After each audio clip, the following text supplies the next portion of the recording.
afternoon. I'm honored to be amongst you. 2.5 years ago, I had a myth. I had a myth to say that large companies have large problems, small companies have small problems, and I quit a large company to join a small company, and it's only after I joined I realized that I'm doomed.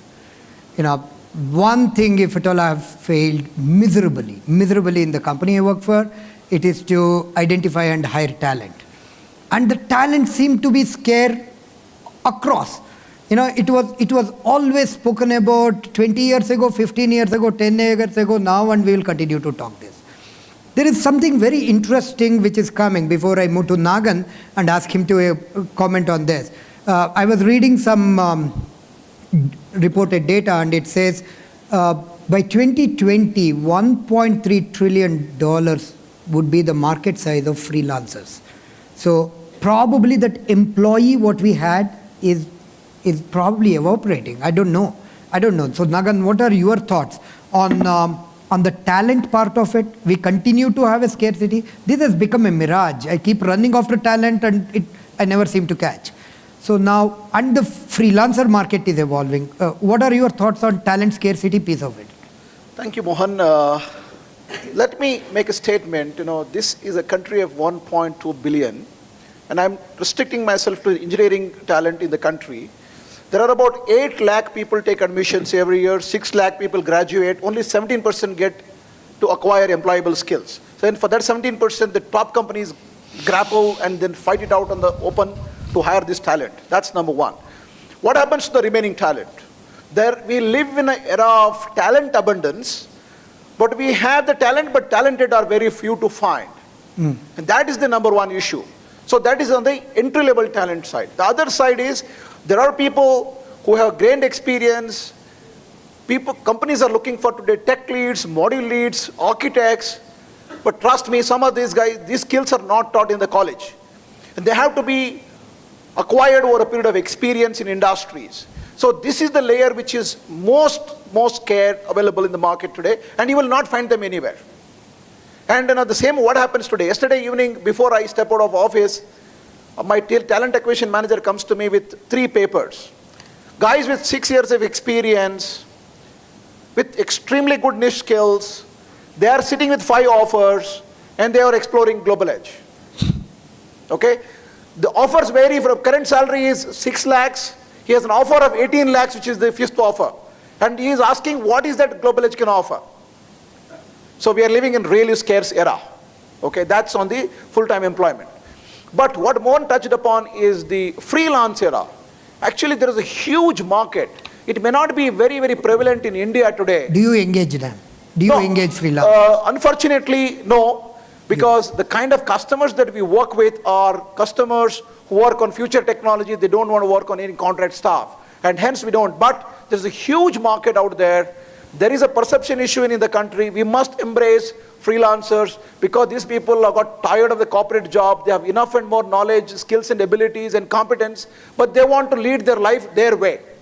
And I think we must recognize that, and then we must leverage these people to solve some of our technical complex challenges. That's what I have to say. Sure. I'll go to you, Girish. Girish, you are a person in your business. You are very interesting people, right?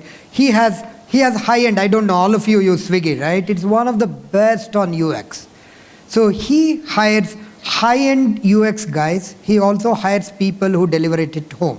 So you have real diverse workforce. Yep. And you also engage freelancers for specific gigs. Yep. Would you have any thoughts on this? Yeah, so to start with, right, I'll get to your question. I'll just spare a minute for that. Sure. So I think from talent scarcity, what you're talking about, getting into talent rarity as well, right? It becomes rare when things either are old and extinct, or it becomes rare when it's very special, like whiskeys, rare whiskeys, right? So I think we are in a phenomenon both are happening. The skills that we picked in the past is not going to be useful for the future, and we don't know what to preempt. What I'm trying to say is that growth is happening at a pace which is faster than the ecosystem.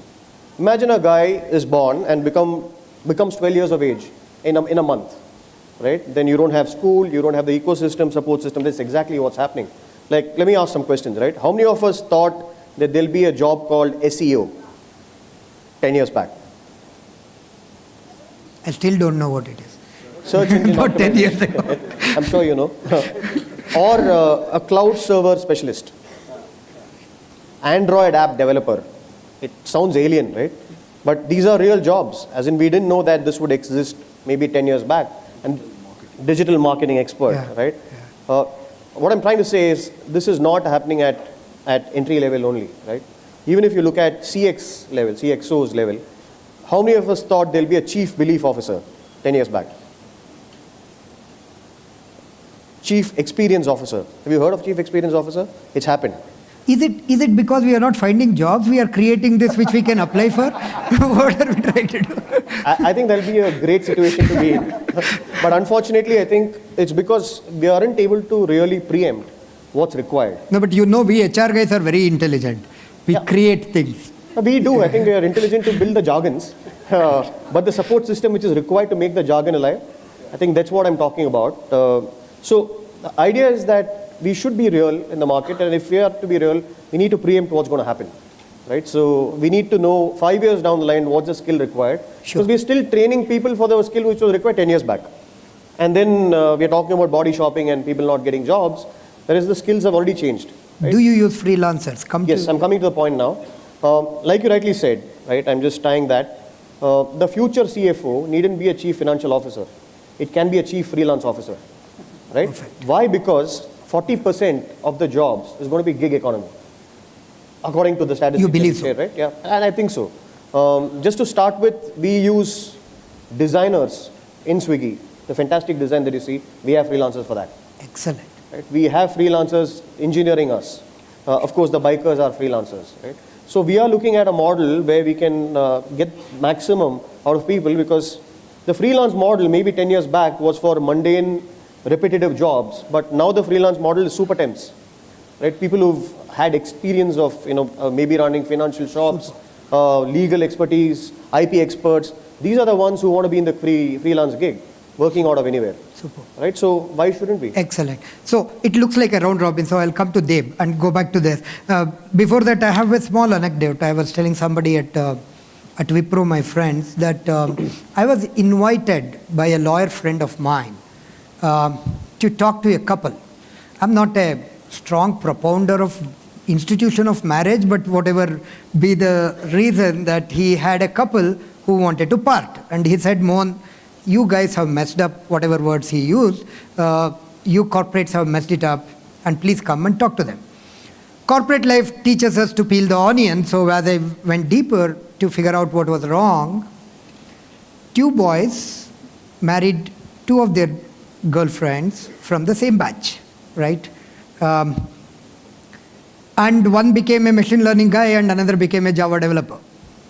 And the disparity in the compensation is 3 lakh to 30 lakhs. So we, as with each disruption, we are creating further disruption in the society. And the couple who were at my lawyer friend's office, obviously was Java developer and his wife. They are comparing the bigger car, bigger vacation, bigger house, fancy life, Saks Fifth Avenue blazer, all that, right? So what are we doing to the society, Deb? In a way, I do not have a choice. I need to hire a machine learning guy and I need to pay 30 lakhs. I also have my Java developer at 3 lakhs. What are we doing to the society? What are your top on mind thoughts? Pharma is not that type of a situation still, in that type of a situation where you have to disrupt, because you do not have so much of a scarcity of talent. At the same time, yeah, there are some niche areas, like you said, scientists, doctors, where you may require some specialist knowledge. Other than that, the mass numbers that we employ in pharma are sales. Sales people in pharma are not highly qualified. They are at the most, if they come by design, they are pharmacy graduates. And if they come by default, they are ordinary graduates because they didn't get anything else. That's the true face. So we do not, but yeah, I agree with what you are saying. I have seen that, and there are, industry is causing that because it's a question of demand. We saw the news the other day of one guy who is like an 8th standard student who has been hired at more than 1 crore by Microsoft or Google, I think. So that's happening. I mean, obviously, I heard the guy, he is out of this world. Nobody can match that guy. But the question is, what are we creating? And is that a bubble which will burst for that individual? is my question. Because I, as an organization, may be looking at fulfilling my need in the short term, but can anybody continue to be superlative forever? And what happens to that guy in the long term? If it's a short career of 10 years after which I don't work, it's a different thing. I become a freelancer, it's a very different thing. So and I think that is what I am also hearing many people saying that, it's fine. I mean, there are startups which are offering huge salaries to, say, CXOs. You earn a few crores a month, right? And earn for 2 years, and after that you are done. I mean, why do you need to work after that? So that's a different paradigm altogether as compared to the paradigm that we are into. No, right? so you are saying that when the bubble bursts, I'll have to sit and counsel the machine learning and his wife?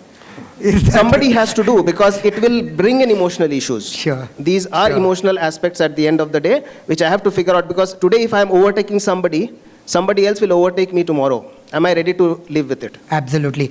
So that brings us, before I go to Anirban, they have, I do not know how many of you have followed LAP. LAP is what they call.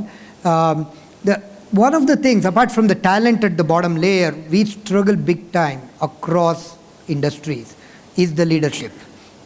We just don't find them. We struggle, and we keep saying that they don't fit into culture. So CGI have come out with something called LAP. I'll request you to speak about it, but just to give the top of the headlines of the program, they picked up 16 people, and they told, we are not here to boil the ocean. We'll pick 16 of you and make you fantastic. And they went through 2 years program to build leadership for the emerging parts of CGI. That's the topic all about. The new business of CGI is where they deployed these 16 people, and they did wonderfully well. And 1 year after they graduated from LAP, I want to believe that their revenue has grown by 80% cumulatively of those 16 people. I would turn the table to you to tell us on how does learning happen in those organizations. So LAP basically stands for Leadership Accelerator Program. And what we did was, we looked at different levels of the organization.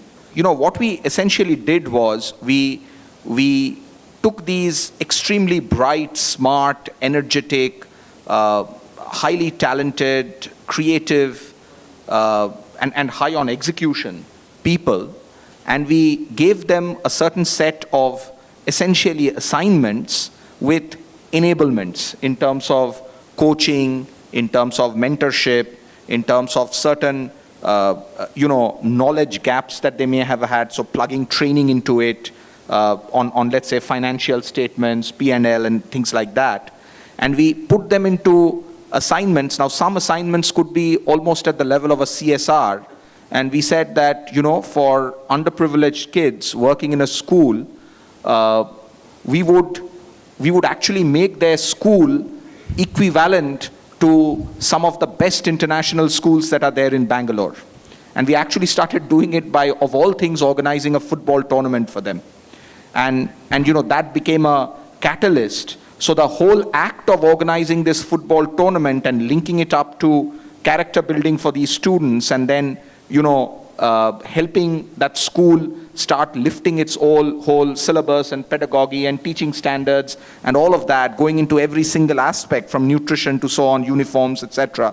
And giving the confidence to the students, that in itself became an assignment which actually brought them in touch with some of the more N and P sides of people. That was one. And on the other side, they engaged in very hardcore business assignments where they had to get into white spaces where we didn't have a presence. So we have products for the financial services.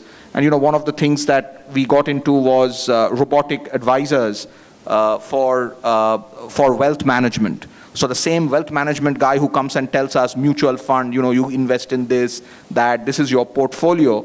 Can you use artificial, I wouldn't say we use machine learning, we didn't do that, but using artificial intelligence, can you actually start giving advice based on my profile by collecting data, and you do it interactively, right? So they actually created and built products like that, which has actually become the rage in North America, for instance, and swept the market there. So those were the kind of work that they did, and when they went through that exercise, I think what came out at the end was very, very good. And several of them obviously got into, got promotions, got into more senior leadership roles. And one of the spin-offs for us is that at the leadership level, we have got a very, very strong succession plan in place and a leadership pipeline in place. And we do not foresee the need now for having a huge number of people getting hired with huge premium and executive hiring. Sure. And that's obviously an advantage. Fantastic. I would move to Nagan and help me understand on the learning aspect of an organization. You have been part of many organizations. Sure. You have built the organization. So help us understand, how does the learning piece get into that? See, there is a saying, right? Mahatma Gandhi said, learn as if you're going to live forever, live as if you're going to die tomorrow. So the organizations must embrace, first, that ownership of learning should be with the individual. Building career should be with the individual. What organizations can do and have done, in my experience, I have played a role of a catalyst in shaping the lives of several people. You must create a pull factor. The traditional L&D functions today, the problem, currently I'm having a challenge in my organization. We announce a program for young leaders and attendance does not meet the bare minimum requirement. So it means two things. One, our young leaders are beyond and above of all these programs that we are trying to do, or they do not have the inclination or the interest to learn this. But I think organizations have to evolve an innovative and interesting model of creating learning experience. I think if you create a good learning experience, I've been tracking my organization's NPS, Net Promoter Score, and some programs for the last 3 years. Interestingly, the first year was terrible. Second year onwards, when we tweaked our model, made it more collaborative, made it more learner-led rather than a trainer-led, things started changing. So you can't bring an expert and then make them sit in a classroom and then give them lectures one way. Monologue will not work. It has to be involved, engaged learning programs. It is not that you create a program because you know everything and you know nothing. Come and learn from me. It doesn't work. So you must create an inclusive environment. In my experience of 2 decades, we have created several inclusive models of learning, and I'll be happy to share with all of you. But in a nutshell, it is definitely learner-led. Ownership was on the individual. Organization must bring in innovation to learning so that people are hungry and they go to where there is knowledge available. Thank you. Perfect. When I say you have an alternative career somewhere else, that's for a reason. When Nagan wants to disagree with me, he says I agree with him 49%. So that's interesting.